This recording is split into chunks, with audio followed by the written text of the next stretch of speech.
Today, January 20th, is the third day of a Super Jam tournament in Zee, Netherlands. We're going to analyze three most interesting games of the third round, and today you are out for the treat, as the two favorites of the tournament played each other. And that's the game we're going to start with. Current world champion Gukesh de Maraja against the highest rated player in this tournament, Fabiano Caruana. Gukesh is playing white and starts with d4, d5, c4, e6, knight f3. That's queen's opening. Declined variation, declined because the black didn't take on c4. If they took on c4, the pawn on c4, that would be called accepted queen's gambit. Here, black develops the knight on f6, knight c3, bishop b4, very standard opening moves. And c takes d5 is a very peaceful move, and the pressure is released from the center, and Gukesh by this move is basically saying that he is okay with the draw with Fabiano Caruana in this position. E takes d, bishop g5, pinning the knight on f6, h6, attacking the bishop. Bishop obviously goes back. Bishop f5, developing the bishop on a good diagonal, b1, h7. So bishop f5, another standard move, queen a4 check, attacking the bishop on b4. The only move to protect that bishop is knight c6, protects the king and the bishop at the same time. e3, another basic move to open up the diagonal for the white square bishop. g5. g5 is a move that basically says that Caruana's intentions in this game are very aggressive. g5 is not the move that played all the time. So g5 is the move that makes the white go to g3 with the bishop. And now, although the king side is exposed, castle to short castle, and Caruana is not worried about the king being exposed, as he is the one attacking on the king side. White plays bishop b5, attacking the knight on c6 twice. Bishop takes c3 check, b takes c3, and knight goes back to e7. It's a pretty standard maneuver in many positions.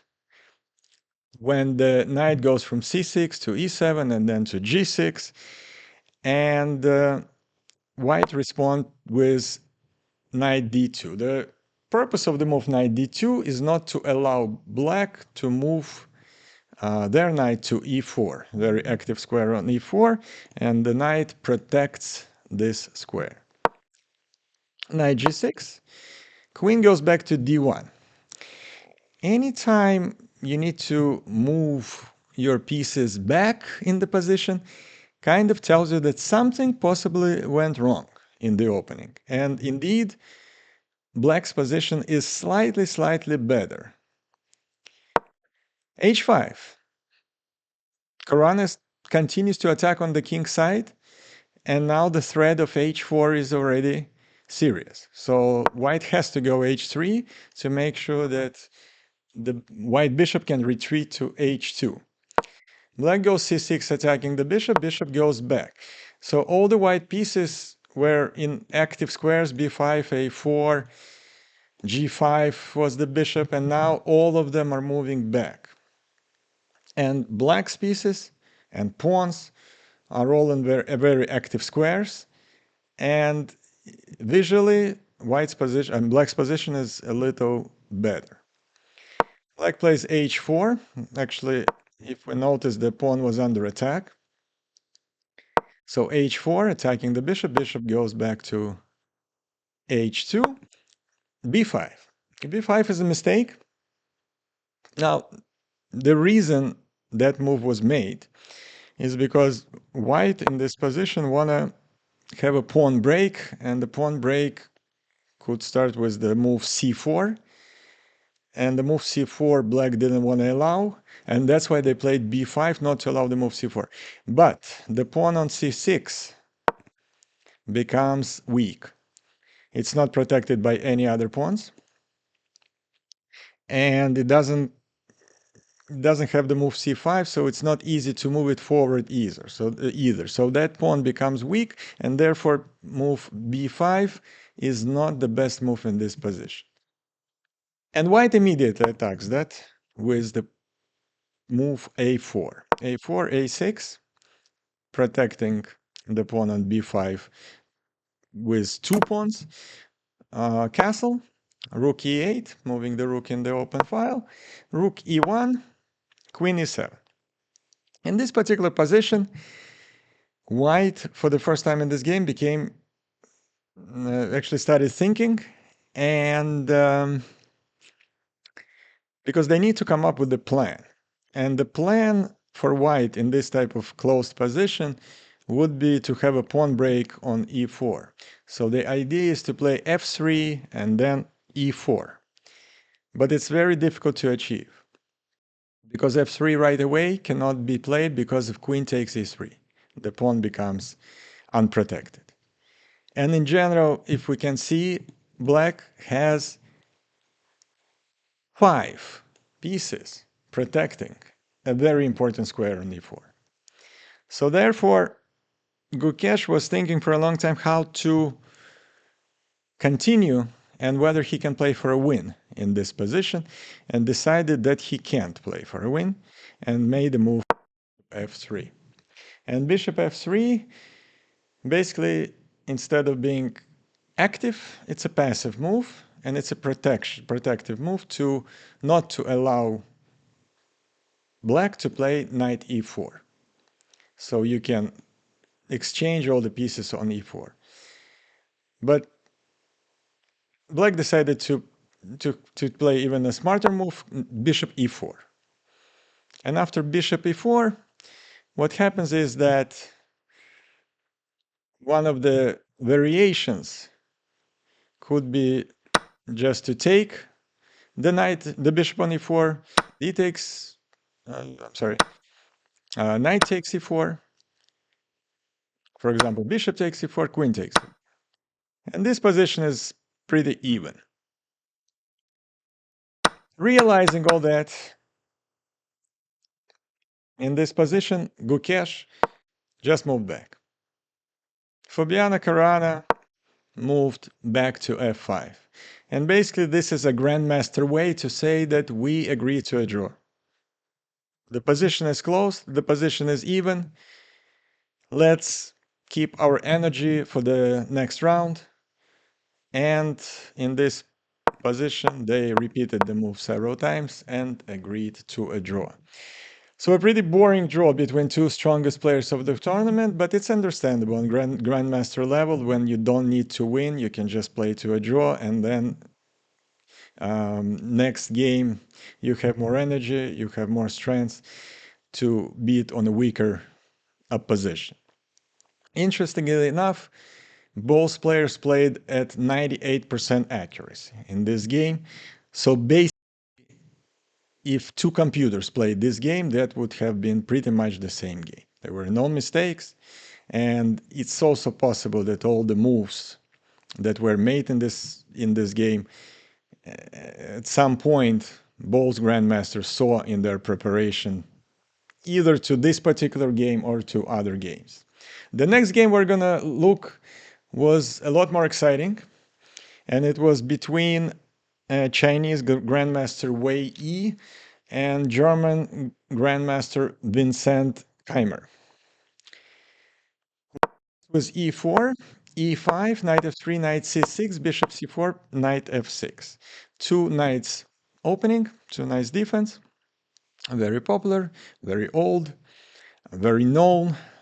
So no real secrets in this opening for either player. d3 is one way to play this opening. The other way would be more aggressive c3, d4 ideas, or just starting with a castle. The other way to play this would be knight g5, attacking the pawn on f7, all this is theory and was studied for many, many years. So d3 is a very standard move. Bishop c5. So this is already getting into Jacobiana opening, or Italian, as some of the people call it. So bishop c5, c3, a5. a5 is an important move in this position because eventually, at some point, the bishop from c5 will go back to a7. And the reason for that is that after white eventually play d4, the black bishop on c5 will not be under attack. There is a way, the other way to play this would be a6, which I personally prefer, but a5 is obviously also a very good move. Castle, d6, opening the diagonal for the bishop. Bishop g5, pinning the knight on f6. h6 attacking the bishop. Bishop goes back, and bishop goes to a7. As we discussed, this is the standard way to play this particular opening for black. After rook e1, g5, getting rid of the spin. That's important, and also making sure that actually starting the attack on the king side. And here, white could sacrifice the piece on g5 with knight takes g5, h takes g5, bishop takes g5. So it would be a piece for 2 pawns, and it looks dangerous for black because there would be a pin on this diagonal again. But still, without a piece on a grandmaster level, black will find a way to defend their position, so knight takes g5 is not recommended. Bishop retreats to g3, h5, very aggressive move. The attack continues. The threat again is on h4, the same as in the previous game, by the way. The same threat, h4, trapping the white bishop. White bishop will not have any moves, so h4 is the way to counterattack this. First of all, not allowing the move h4. Secondly, bishop in certain variations can go back to h2. So h4 played. g4, another move that kind of simply to make in this position, attacking the knight, and the knight goes to a nice square on g5. And after that move, pawn on f7 is under attack, so you have to defend it, and the best way to defend it is just castling. Castling short side, and as you can see, the king side is exposed for black, but still they castle the short side. And again, it's similar idea to what was happening in the previous game. Knight a3. You would think that knight d2 looks more standard, but what happens is that you have to get the knight to a good square. And the good squares in this position for white knight would be squares d5 and f5. And it's easier to get there from a3, because eventually you can go to c2, e3, then to d5 or f5. And that's the reason the knight goes to a3, not to d2, because after knight d2, there is really not so easy to get somewhere. You can also go f1, e3, f5, but the advantage of the move a3 is that the knight also can go to b5, which is another nice square. See, that's the difference between a6 and a5 actually for black, because if the pawn is on a6, then the white knight cannot get to b5. Those are all details. Most importantly, the game continues with queen e7, d4. Finally, white have a pawn break in the middle. Very standard pawn break in Jacobiana opening. King g7. The reason for this move is to, at some point, to put the rook on either on g8 or h8. And in some variations after that, the king goes to f8 and feels more safe there. f4. That's another move that basically tells us that Wei Yi came here to fight, came here for a win, not just play for a draw. Very aggressive move. And another thing, what's interesting, take a look at the clock. Wei Yi has 50 minutes remaining in the game, and Vincent Keimer has 1 hour 40 minutes, which means that he didn't even think about any of the moves he made so far in this position. So after f4, black take en passant with the pawn on g4. White takes back with the pawn, and knight goes to h7. This knight on g5 is very annoying for black, and they need to get rid of it, and knight h7 makes total sense. One more time, white plays f4. Now they have another pawn on f file, so another move f4. And that's a mistake, according to the computer at least. The only reason it's a mistake because it allows black to put a piece, right now the bishop, but eventually could be a knight, on a square g4. So this square g4 becomes a weak square for white in white position because there is no pawn that can attack this square from either f or h files. Immediately, bishop goes to g4, attacking the queen. Queen goes to e2. I'm sorry, bishop goes to e2, protecting the queen. And in this position, they exchange the pieces. And now crazy things starting to happen because white decided that they are going to attack black king, and they don't care one bit about how many pawns they're going to lose to achieve that goal of attacking the king. So the black took the pawn on d4, and white didn't even blink. They immediately went into their plan on attacking the black king side. Now, this particular move is not really an attacking move. This particular move just keeps the king away from this dangerous diagonal, so the bishop is out of play in terms of you cannot take the pawn on c3 with the check. So that would be, so the king moves away, so there is no check when the pawn moves from d4. Obviously, in this particular position, if the king stays on g1, the next move for black would be d3. d3 winning the queen, because there would be a discovered check from the bishop, and the next move you need to move the king or protect the king, and then the black simply takes the queen. So king g2 is played.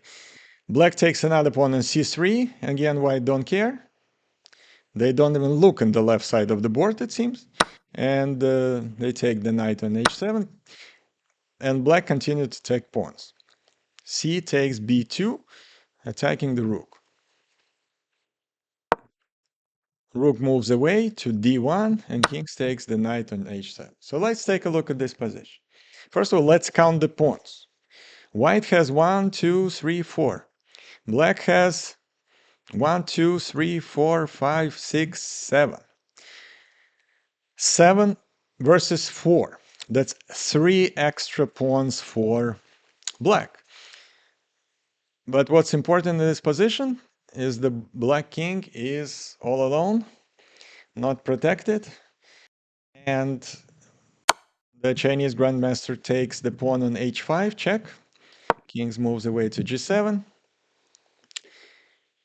And in this particular position, here's what's important to understand, that the Chinese grandmaster Wei Yi has 2 minutes 41 seconds left to make 13 moves. That's obviously not a lot of time to think. German grandmaster has almost 17 minutes. The time advantage is crucial. And although it looks this might be some kind of a checkmating attack on the black king, Wei Yi couldn't find any way to continue here, and computer agrees with him that there is no way to checkmate the black king. White is without 3 pawns, so the game ends with a perpetual g4, king h8, queen h5, king g7, queen g4, king h8, and the position was repeated 3 times. And if the position is repeated 3 times, the game ends in a draw. So that was a draw, but as we could see, the game was very entertaining, and um, both players actually had chances to win, at least to play for a win, but decided the draw is a fair result for this game. Last game we're gonna look at is between Max Wanderdam, who is representing a host nation of Netherlands, against a player who is making our reviews, our videos every single day so far. That's the grandmaster from Uzbekistan, Nodirbek Abdusadorov. So somehow, so far, or maybe not somehow, but his games are the most interesting. And let's take a look at another one. White plays e5, knight f3, knight c6, bishop b5, and that's called Rui Lopez opening. Rui Lopez opening, or some people call it Spanish opening. Another opening that's been in chess for hundreds of years, possibly one of the first one created. a6 attacking the bishop goes back to a4, all theory, knight develops on f6, d3, opening the diagonal for the bishop. Bishop c5, c3, going for in the future to play d4 as a pawn break in both Rui Lopez and Jacobiana systems. That's a very popular type of break for white. And black goes d6, opening the white squared bishop, castle, castle, h3, not allowing the bishop to go to g4, pinning the knight. Bishop goes to a7. In the previous 2 games, there was the same idea. If you remember that the bishop goes to a7 in those type of structures, rook e1, and the knight goes to e7, eventually to g6, and in some positions to f4. So that's the type of maneuvering that is done for black in Rui Lopez and Jacobiana in most cases. When the black plays a6, move the bishop to a7, not to be attacked with the pawn on d4, and the knight goes from b8 to c6 to e7 to g6, and eventually, possibly, to. So this is the way, standard way to play this opening for black. Immediately continue with the pawn break in the center, keeping the pressure here with d4. Knight goes to g6. Bishop returns to the square c2, where normally it's located, it's placed, I'm sorry, when Rui Lopez is played. The bishop goes from f1 to b5 to a4 to c2. In some variations, it's important that this bishop is another protector of the pawn on e4. Bishop d7, developing the bishop, bishop e3, developing the bishop for white, rook e8, knight d2, all standard developing moves, a5, with the idea to possibly go forward with a4, a3, and white goes a4, not allowing, blocking the pawn on a5, not allowing the move a4.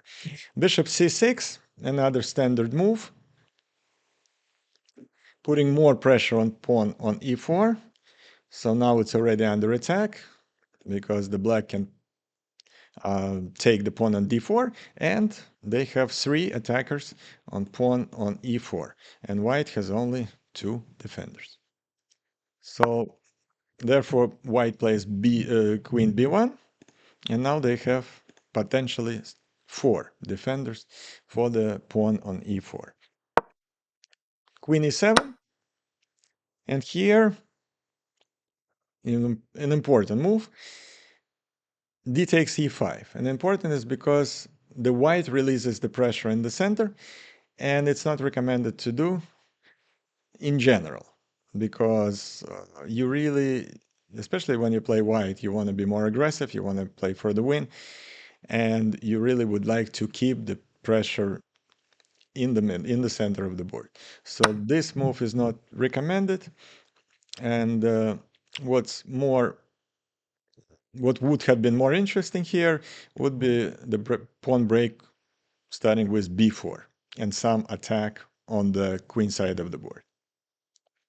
So after the white took on e5, the black took back, another exchange, and this position is totally even. White didn't achieve anything from the opening.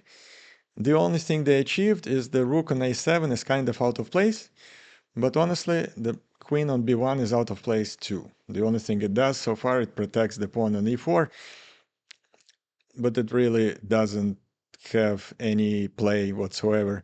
And the queen is obviously the most important piece. You would like to have it in the more active position. Bishop d3, knight f8. So the next sequence of moves, I'm gonna go quickly because they're just maneuvering type of moves. They're just shuffling around the pieces. Nothing much happening.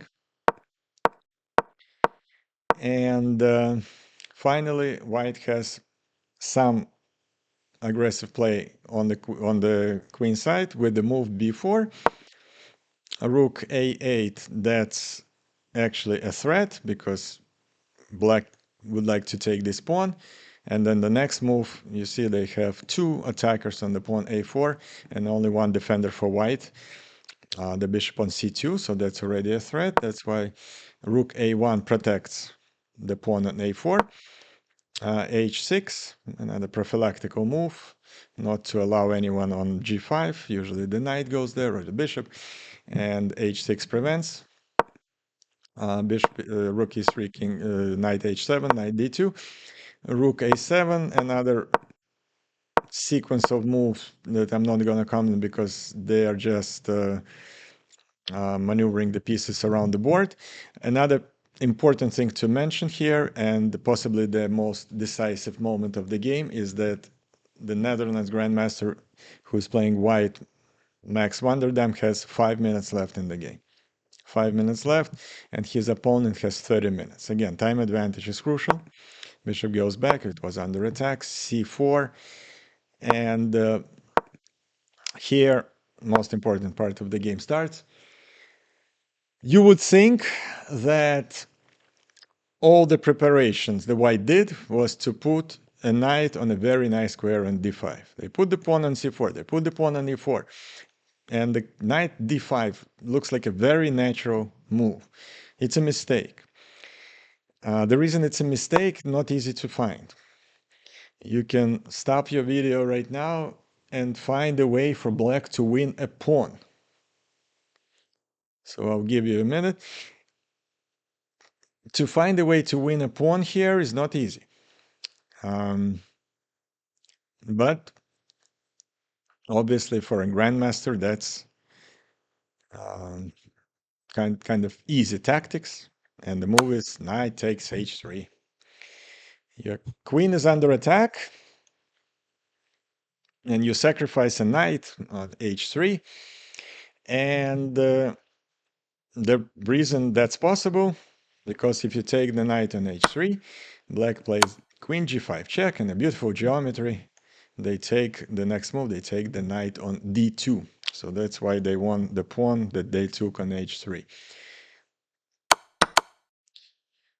After knight takes h3, white obviously saw what's coming, so they moved the king to f1. Now they can take the knight, and the queen is under attack as well.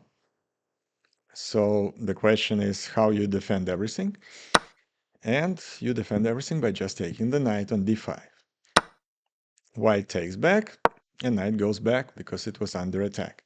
This particular position is already better for black, mostly because they have an extra pawn. Rook a3, with the possibility of moving the rook quickly to the king side and starting some sort of a attacking motion here, or to put the rook on c3 and attacking the pawn on c7, which is kind of weak because it's the last pawn of a chain, which is always the weakest link, and also with the pawns on b5 and d5, you cannot really move it, and that's why this pawn would be a target for white attack. f6, king e2. Not sure about this move, but it happened in many games among grandmasters when the king goes from one side of the board to another, feeling that it would be more safe on the queen side of the board than on the king side of the board. So the journey of the king starts with the move king e2. Black plays a very natural move, knight c5, putting the knight in a very strong position, king d1, continuing with the plan, rook a8. Now, this is one of those moments when black don't have any particular plan, but when you look at your position and you see that all your pieces basically are spaced well, they're all in good squares, they're all active, and you don't know what to do, you look at the weakest piece in your position and try to improve the placement of that particular piece. And the weakest piece of this position is rook on a7. It doesn't do absolutely anything, and you need to get it into the game. So rook a8 makes total sense from that perspective. White plays king c1. All these moves by the king are fun to watch, but they don't accomplish much. White simply don't know what to do. Black's position is much better, getting better by the move. Rook d8, g3, knight goes to f7, f4. Okay, now white realized that if they just stand around and do nothing, they're gonna lose eventually without a pawn. So they're trying to make some counterplay and start become aggressive on the king side with the move f4. Makes total sense. Exchange of the pawns, and rook takes d5. Now that's not a blunder. I'm sure that Max knew what he was doing when he played f4. He knew that this pawn would be lost, but he was okay with it because what he achieved in this position, that the queen finally activated. The white queen activated, and now it's in much better position. Now rook takes obviously you cannot take here on d5 because queen takes e1. The rook on e1 is unprotected and it's closer to a checkmate there. So after rook takes d5, knight f3, knight f3 protects the rook on e1. So now the rook on d5 is actually under attack. Black moves the rook to h5. And the question is, why not to d8, which would be, or d7, which would be more standard. But rook on h5 will play a big role in this game, and we'll find out why pretty soon. e5. e5 basically says that, well, I'm losing this game. If I'm white, I'm down 2 pawns. I need to create some confusion on the board to see maybe my opponent will make a mistake. And the game became much more interesting and unclear. After e5, f takes e5, rook e3, the pawn is pinned in all the directions. And although now black has 3 extra pawns, white's chances became a lot better in terms of at least making sure that black does not win this easily. Knight has to go to d7. Actually, it doesn't have to go there, but the reason it goes there to protect the pawn on e5. And anytime you move your pieces back, most of the time at least, you become more passive. And white continued to put pressure. They took the pawn on e5. Uh, Knight takes the pawn back on e5. Now take a look at this position. The knight is pinned. The knight is pinned to the king, and the knight is pinned to the queen. So the position became very unclear. And then the computer in this particular case says that this position is closer to even. It's still in favor of black because they have three extra pawns, but this position is not so clear anymore. Rook e1. I'm sorry, rook d1. And that's actually a smart move because at some point, white would be threatening to take on d7. And the reason they would be threatening to do this because this knight on e5 is pinned, and you would not be able to take it back with the knight. So knight d7 would be a threat. That's why the knight goes away to f6. Rook goes back to e1, putting pressure on the knight on e5. Knight d7, rook d1. So they repeated the moves, and the reason they repeated the moves because they're actually white is under pressure, time pressure. So the Netherlands grandmaster the Dutch grandmaster had to repeat the moves to gain some time on the clock. So after rook d1, king h7, and now you might ask, well, the whole idea was to take the rook on d7, the knight on d7. But you can't do it in this particular case. And the reason you cannot do it, because you remember that rook on h5? That's why you cannot do the move rook takes d7. Queen takes d7. And now, if you take the knight, which would be logical in other variations, let's say knight takes d5, knight takes e5, there is rook h1 checkmate. Rook h1 checkmate, but you can protect the king with a couple of more moves, but then the queen will take on d1 and there would be a checkmate. So you see, I'm not sure if Noderbek had all this in mind when he put the rook on h2, on h5, but he definitely, at least intuitively, thought that the rook on h5 would be better than on d8. You cannot take on d7. White plays queen c3 under tremendous time pressure. This is not a great move, and immediately knight f6 with the ideas of forking the queen and the rook on d5. Not now, but eventually. Rook g1, attacking the pawn on g6, at least looking at the pawn on g6. Right now it's protected by the knight, but when you remove the knight by taking it, then the pawn on g6 would be unprotected. But the black has a great move here, knight to d5.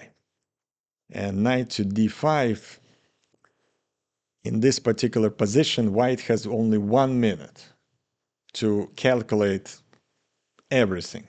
And there's too many calculations to make in 1 minute, and it's really impossible to do, even for a very strong grandmaster. Bishop take g6, check, king h8, king h8. The reason you cannot take the bishop on g6 with the knight, because your queen is under attack. So king goes to h8, and in this particular position, white goes queen d4 because it was under attack. Black takes the rook on e3, white takes the rook on h5, and in this particular position, I'm guessing that the white missed the move queen a3, and that particular move wins it right away. The king goes to d2, and black goes knight f5. That's another move that was possibly missed in the calculations with 1 minute to go by white. And White resigned.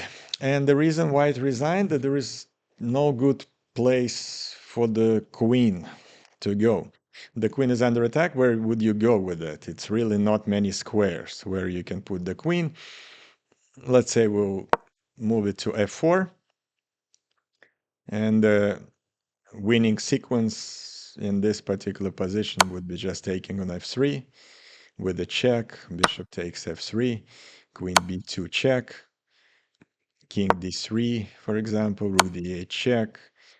When your king is in the middle of the board and the opponent has the queen, the rook, eventually it will end with the checkmate. So here, I mean, the game can continue, but obviously it's not going to be long before the king will get checkmate. So in this particular position, after knight f5, white resigned. Let's take a look at the standings. After 3 rounds, we have 2 leaders. The gentleman whose game we just watched, Nodirbek Abdusadurov from Uzbekistan, has 2.5 points out of 3. Indian Grandmaster Pragnananda Ramesh Babu has the same 2.5 points. And 3 players have 2 points. 2 points, sorry. Fabiana Caruana from USA, the world champion Gukesh Damaraja from India, and German Grandmaster Vincent Keimer. Tomorrow, we're gonna watch round 4, and I will see you then, and thank you for watching.